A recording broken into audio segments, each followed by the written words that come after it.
Découvrons maintenant ensemble le rendu final de la mise en situation réflexive du point de vue de la personne étudiante.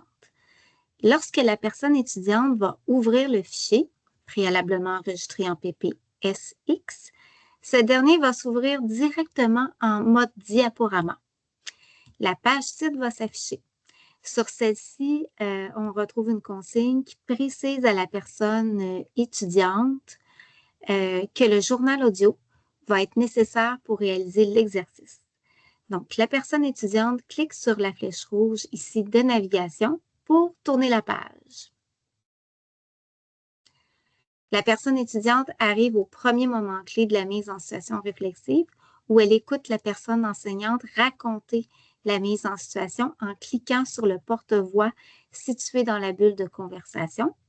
La personne étudiante est ensuite invitée à faire son choix entre A ou B.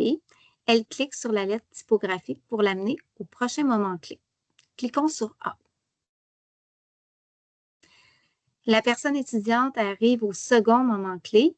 Petite parenthèse, en tout temps, elle ne perd jamais de vue son parcours grâce au repérage visuel situé dans la bande noire.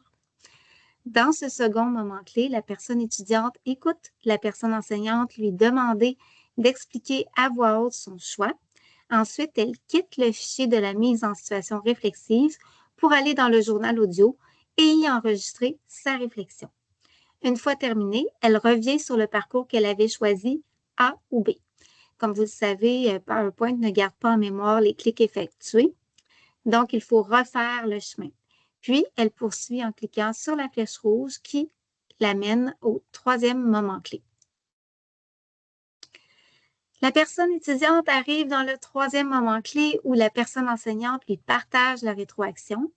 Elle invite par la suite la personne étudiante à réaliser une réflexion à cet égard, toujours dans le journal audio.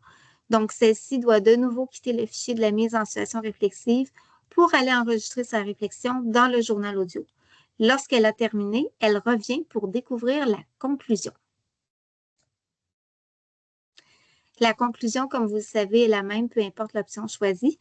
La personne étudiante peut alors revenir au début et explorer l'autre option qu'elle n'a pas explorée.